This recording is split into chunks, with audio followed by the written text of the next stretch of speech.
संविधान नहीं बचेगा तो हमारा आरक्षण नहीं बचेगा, आरक्षण नहीं बचेगा तो भविष्य में बच्चों का नौकरी कैसे मिलेगा। तो इसलिए इस सरकार को बदलना है।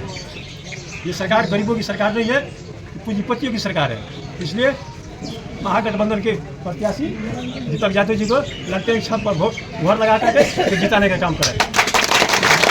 आज इस सिसवा बैरागी पंचायत के निमुइया गांव की पावन धरती पर जो आज आप सब लोगों से रूबरू होने का मौका मिला है, इसके लिए मैं सब गांव के बड़े मुखिया जी, सरपंच जी, सारे गांव के जितने भी बड़े हमारे हैं और हमारे सब नौजवान साथी सभी को, अपनी पार्टी के सारे वर्कर, सारे नेतागण, सबको मैं अपने तहे दिल से बहुत बहुत धन्यवाद और प्रणाम करूँगा। आज इतना अच्छा लग रहा है यहाँ आके कि आज ऊपर वाले प्रभु ने भी आज हम लोगों पे कृपा करके हमारे खेतों को भी हरा भरा कर दिया है।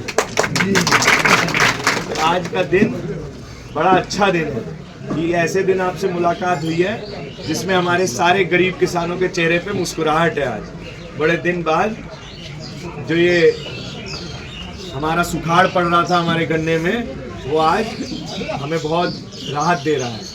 तो मुझे अच्छा लग रहा है क्योंकि मेरा काम, मेरा रिश्ता आपसे। भैया उनको थोड़ा बोलो गप्पा मारना बंद करें। भैया आप लोग साथ हो गए, आप लोग 2 मिनट कृपया शांति बनाएंगे।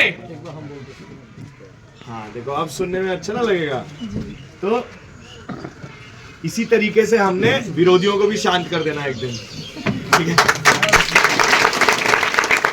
प्यार से, मगर गरीब आदमी की ताकत से, ठीक है ना।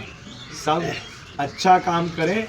आज का जो दिन है, सबसे बड़ी बात यह है कि हम लोग आज मिले क्यों हैं।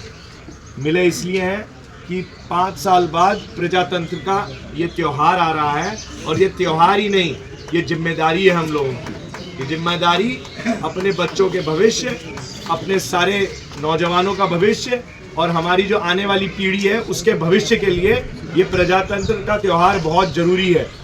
और ये त्यौहार इस बार इत्तेफाक से, प्रभु की कृपा से, इंडिया महागठबंधन की कृपा से आप लोगों को एक विकल्प मिला है।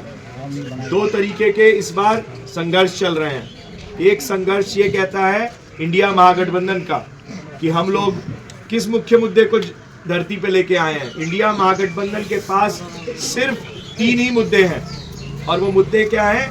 गरीबी, बेरोजगारी और महंगाई के खिलाफ लड़ाई।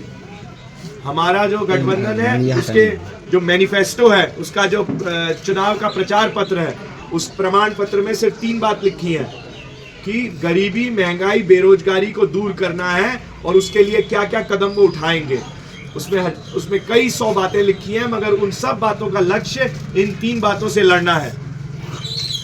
जैसे कि गरीबी के खिलाफ इंडिया महागठबंधन में, कांग्रेस के मैनिफेस्टो में लिखा है कि अगर कांग्रेस पार्टी और इंडिया महागठबंधन की दिल्ली में सरकार आती है तो हमारे जितने भी किसान हैं उनको जो बैंक से कर्जा लिया गया है, गरीब किसान का कर्जा माफ हो जाएगा सारे का सारा। ये छोटी बात नहीं है। 10 साल से एनडीए का गठबंधन चल रहा है। सिर्फ हमारे देश के आज जो निवर्तमान प्रधानमंत्री है, उन्होंने सिर्फ देश के 20-22 सबसे रईस लोगों का कर्जा माफ करने का काम किया और किसी का कर्जा माफ नहीं किया। और इंडिया महागठबंधन ने आने से पहले कहा कि हम अपने गरीब किसान को राहत देंगे, हमारे इससे गरीब किसान को गरीबी दूर करने में मदद मिलेगी। दूर नहीं होगी मगर मदद करी जाएगी। जब लोन माफ होगा तो फिर किसान फिर से लोन ले सकता है, तो उसको राहत मिलेगी। इसके अलावा बेरोजगारी के खिलाफ इंडिया महागठबंधन ने, आपने देखा 17 महीने में हमारे तेजस्वी भाई जो नौजवान हमारे उप मुख्यमंत्री रहे हैं,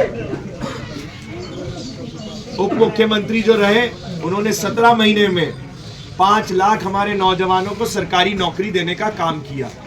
और उसी के ऊपर, उसी को आगे लेके जब तेजस्वी भाई को दिखा कि हमारी सारी जनता बिहार की इतनी खुश हुई है और उनको इतनी प्रतिष्ठा मिली इस काम से, तो वो पहले नेता हैं जिन्होंने इस चुनाव में ये बोला कि अगर इंडिया महागठबंधन की राजद की सरकार केंद्र में बनेगी उसकी समर्थन से, तो 1 करोड़ सरकारी हमारे नौजवानों को नौकरी देने का कार्य किया जाएगा। और इन नौकरियों को जुमला मत समझना एनडीए वाला, ये भाजपा वाला जुमला नहीं है। कारण ये है कि इसकी संख्या भी दे देता हूं, 30 लाख नौकरियां केंद्र सरकार में खाली पड़ी हैं, वैकेंसी है जिसको एनडीए सरकार जिसकी वैकेंसी निकाल नहीं रही है। क्यों? क्योंकि हमारे देश की आज की सरकार ये सोचती है कि हम ये पैसा बचा लें, जो गरीबों को, जो नौजवानों को नौकरियां मिलनी है, अगर देंगे तो तनख्वाह देनी पड़ेगी, और इसको रोक लेंगे तो क्या होगा कि हम अपना एरोप्लेन, अपने अच्छे अच्छे कपड़े, अपने बढ़िया बढ़िया सरकारी आवास और मकान और पार्टी का जो कार्यालय दिल्ली में बनाया है, इस तरीके के कार्य कर सकेंगे। तो ये इंडिया गठबंधन ने कहा नहीं, हम इन रिक्त स्थान को आते ही भर देंगे, वैकेंसी निकाल के एडवर्टाइजमेंट लगा के सारी नौकरियां अपने नौजवानों को 30 लाख दे देंगे। इसके अलावा 70 लाख नौकरियां बची, उसका ब्यौरा भी दे देता हूं। आप लोगों को पता होगा कि जो भारत रेल है उसमें जो 4th क्लास की नौकरियां होती थी, जिसको सफाई कर्मचारी रेल में, या ट्रैक की सफाई, या रेलवे स्टेशन की सफाई, या बहुत नीचे लेवल के जो काम होते थे, जो अनस्किल्ड जॉब जिसको कहते थे, इस टाइम एनडीए सरकार ने वो कैटेगरी 4th क्लास की खत्म कर दी है। भारतीय रेल में आज के दिन वो सारा काम ठेके पे होता है। तो इंडिया महागठबंधन ने कहा हम उसको वापस सरकारीकरण करके और राष्ट्रीयकरण करके वो सारी नौकरियां वापस हमारे नौजवानों को देंगे। इसके अलावा आपने सबने सुना होगा, बहुत सारे नौजवान यहाँ पे गए होंगे हमारी आर्मी में, फौज में भर्ती होने। तो आज क्या किया जाता है, उनको अग्निवीर के नाम पे ठेके पे 4 साल में गोली खाने सरहद पे भेजा जाता है। कौन सा देश है जो अपने देश की फौज को, सरहद को ठेके पे बेच दे? तो इंडिया महागठबंधन ने कहा ये अग्निवीर योजना को खत्म करके हम सारी की सारी जो पक्की फौज की नौकरियां होती थी उनको देना शुरू करने का काम करेंगे। तो जब